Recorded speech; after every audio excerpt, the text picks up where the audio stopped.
Welcome to tax master class. I am advocate Anthony Williams और आप देख रहे हैं पार्ट 16। एक कॉम्प्रिहेंसिव रिव्यू कर रहे हैं, कमेंट्री कर रहे हैं। हम हैं इनकम टैक्स ऑर्डिनेंस 2001 पे। अभी तक हमने 324 पेजेस कवर किए हैं। 594 पेजेस हैं इस डॉक्यूमेंट के, जो आप FBR से डाउनलोड कर सकते हैं। और इस वक्त हम फाइनेंस एक्ट 2021 जो आया है 1 जुलाई 2021 से, जो एप्लीकेबल हुआ है, उससे जो चेंजेस आए हैं वो आप यहाँ टेक्स्ट में रेड में देखेंगे। और उसके अलावा जो बाकी ब्लैक में जो लॉ है वो प्रीवियस ईयर से चला आ रहा है। इस वक्त हम टैक्स पेयर रजिस्ट्रेशन के पार्ट पे हैं।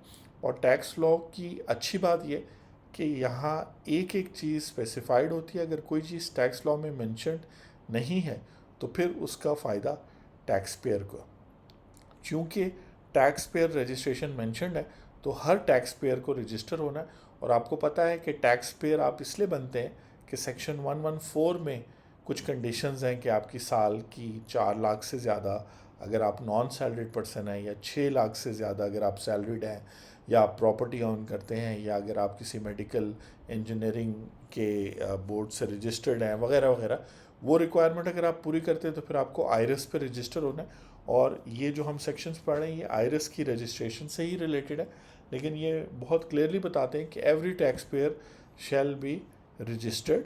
कमिश्नर उस एरिया का जो कमिश्नर है उसकी जुरिस्डिक्शन होगी।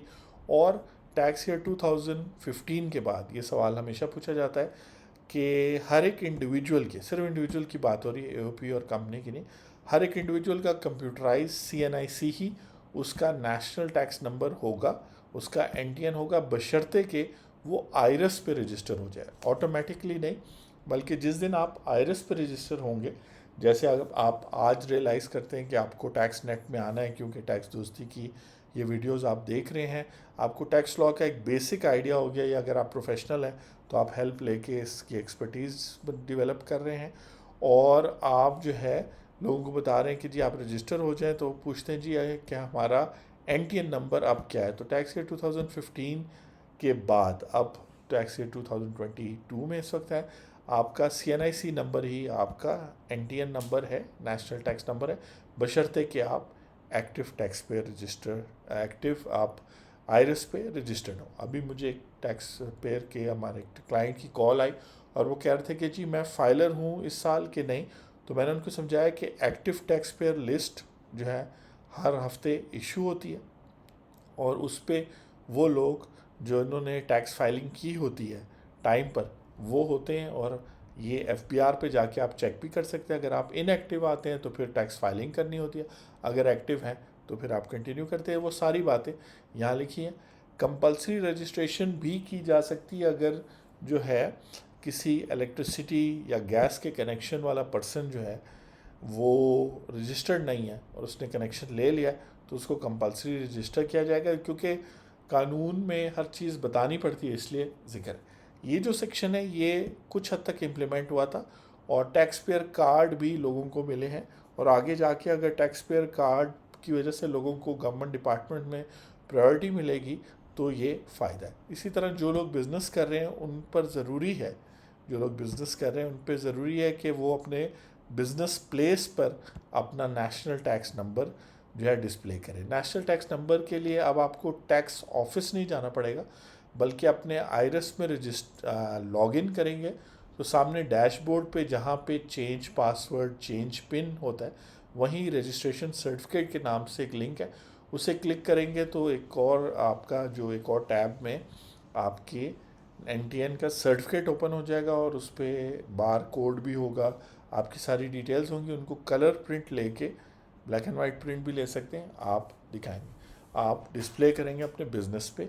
और अब बिजनेसेस के लिए ज़रूरी है कि वो अपना बिजनेस बैंक अकाउंट भी ओपन करें।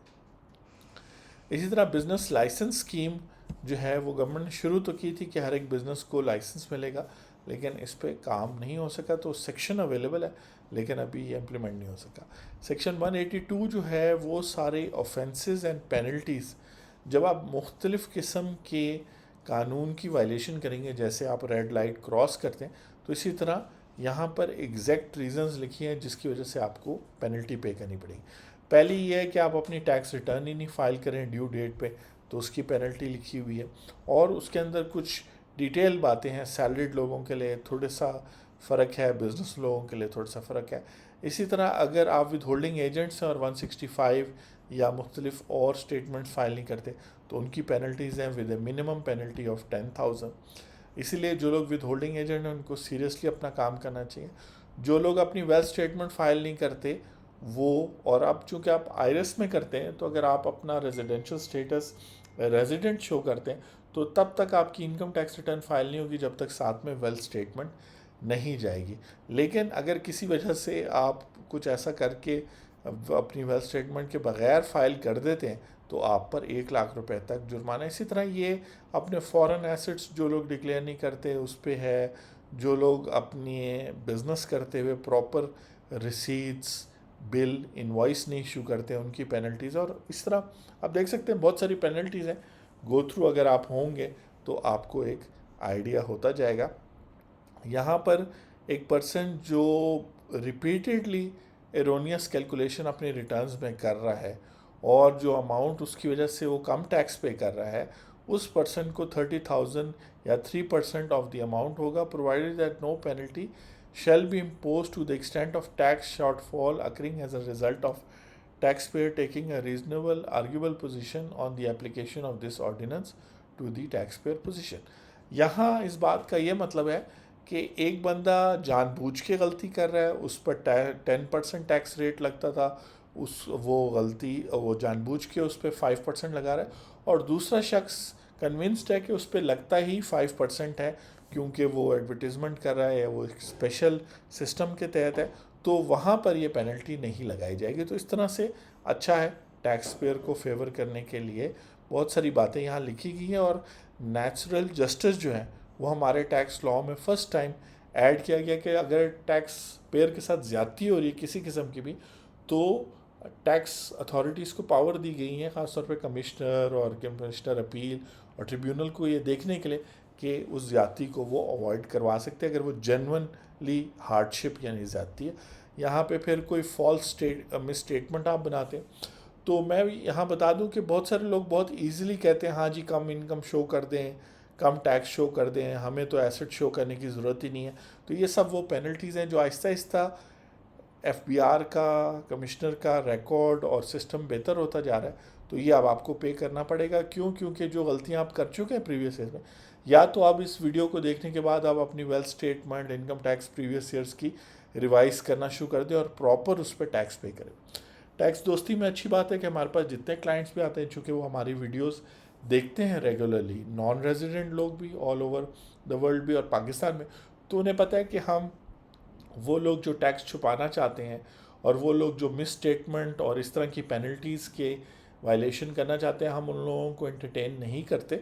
तो इसीलिए हमारे पास सिर्फ वो क्लाइंट आता है जो फुल डिस्क्लोजर करना चाहता है। और कुछ तो ऐसे क्लाइंट्स हैं जो लॉ से ज़्यादा, लॉ की रिक्वायरमेंट से भी ज़्यादा जो है ना डिस्क्लोजर करना चाहते हैं, लेकिन जितने हद तक उनकी टैक्स लाइबिलिटी करेक्टली रिप्रेजेंट हो रही है, हम उनको गाइड करते हैं कि वो सारे डिस्क्लोजर्स करें।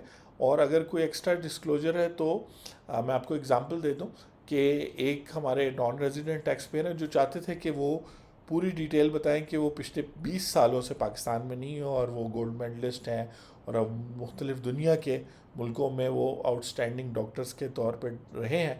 तो वो सारी बातें उनको फिर जब नोटिस आया 176 का, तो उन्होंने उसको वहाँ डिटेल में लिखा और हमने उनको इनकरेज किया कि बिल्कुल आप अपनी टैक्स फाइलिंग के साथ पूरा बैकग्राउंड अगर देना चाहते हैं तो दें। टैक्स वालों के पास बिला वजह आपको तंग करने की कोई वजह नहीं अगर आपका जेन्युइन केस है और जैसे उनका था।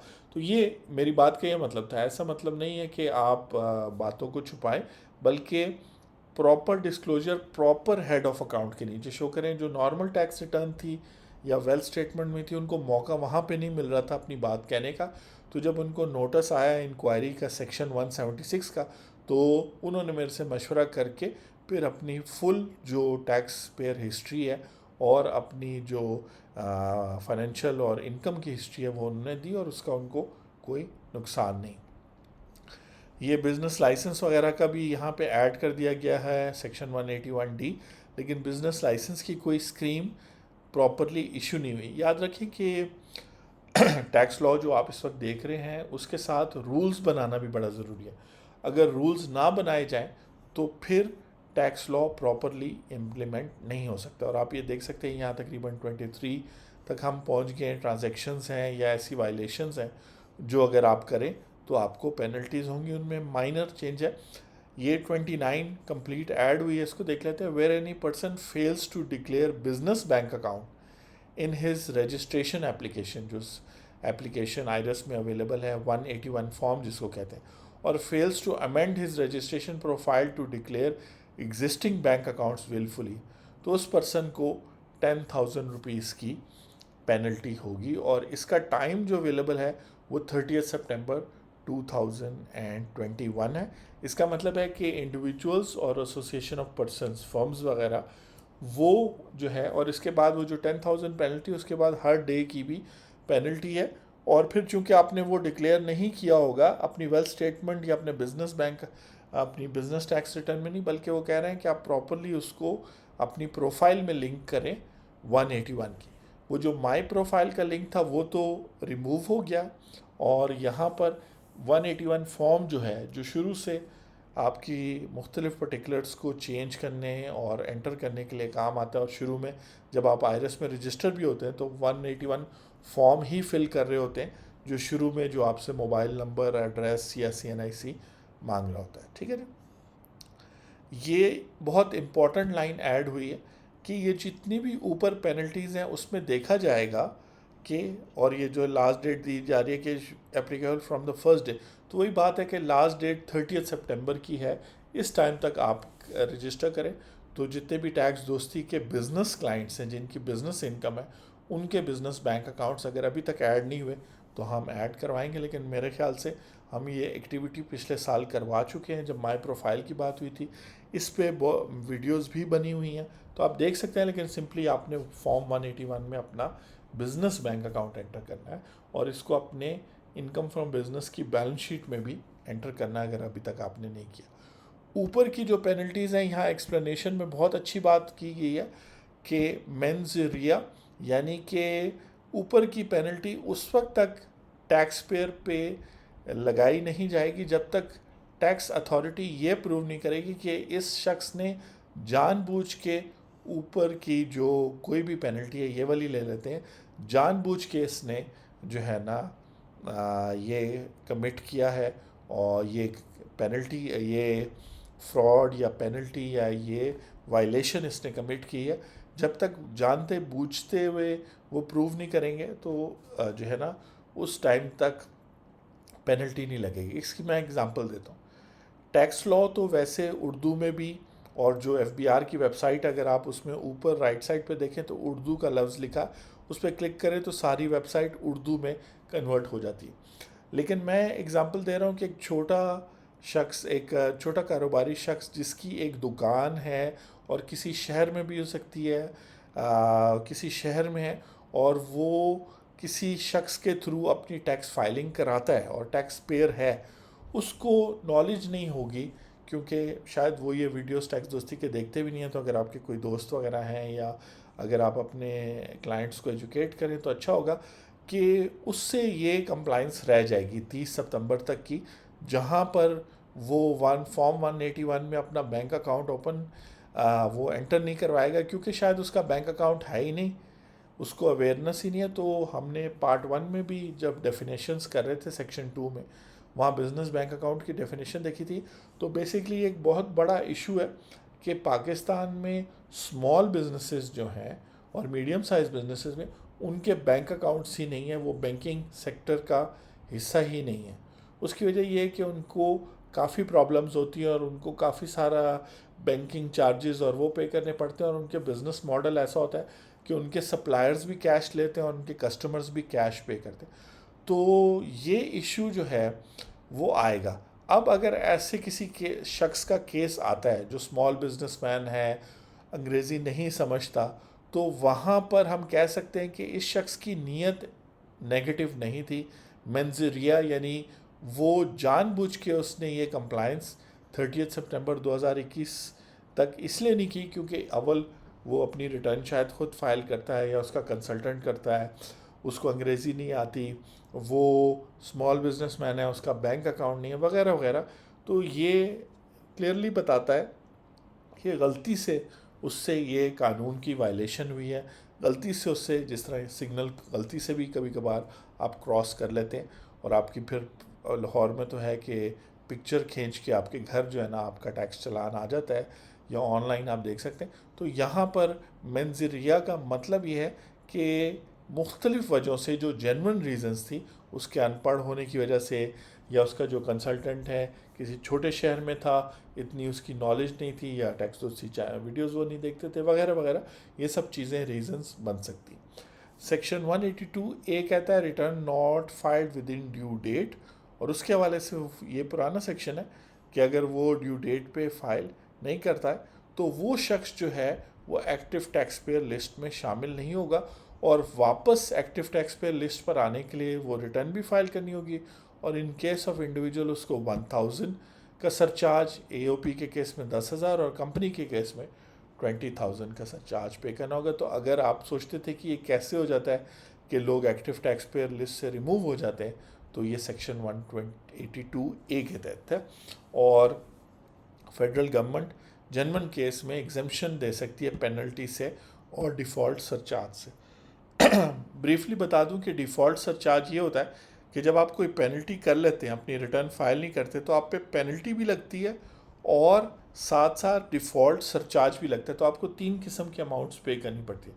आपने अपनी रिटर्न फाइल नहीं की, तो अगर आपने उस रिटर्न के थ्रू 100 रुपये गवर्नमेंट को देना था, तो 100 रुपये के ऊपर, एक तो आपने रिटर्न फाइल नहीं की, तो सपोज करें 10 रुपये पेनल्टी लगी, तो 100 रुपये टैक्स आपने पे करना है, 10 रुपये पेनल्टी पे करनी है। और चूंकि आपने गवर्नमेंट का टैक्स रोक ही रखा और आपने वायलेशन भी की, तो आपको 5 रुपये एडिशनल पे करने होंगे। ये डिफ़ॉल्ट सरचार्ज वगैरह जो है, ये सब कुछ आयरस का जो सिस्टम है, जो टैक्स एफपीआर वालों के पास है, वो कैलकुलेट करता है। और अक्सर जब 1-2 साल गुजर जाएं तो ये लाखों करोड़ों रुपए बन जाता है। अगर आपने गवर्नमेंट को 1 लाख रुपए पे करना था, टैक्स रिटर्न फाइल नहीं की, 1 लाख पे नहीं किया, तो 2-3 साल बाद अगर आपको नोटिस आएगा तो ये अमाउंट ईजिली जो है 50 लाख से 80 लाख तक का बन सकता है, क्योंकि उसके अंदर वो 1 लाख रुपए तो टैक्स, बाकी जितने दिनों तक टैक्स पे नहीं हुआ वो अमाउंट, फिर डिफ़ॉल्ट सरचार्ज, तो काफ़ी अमाउंट बन जाती है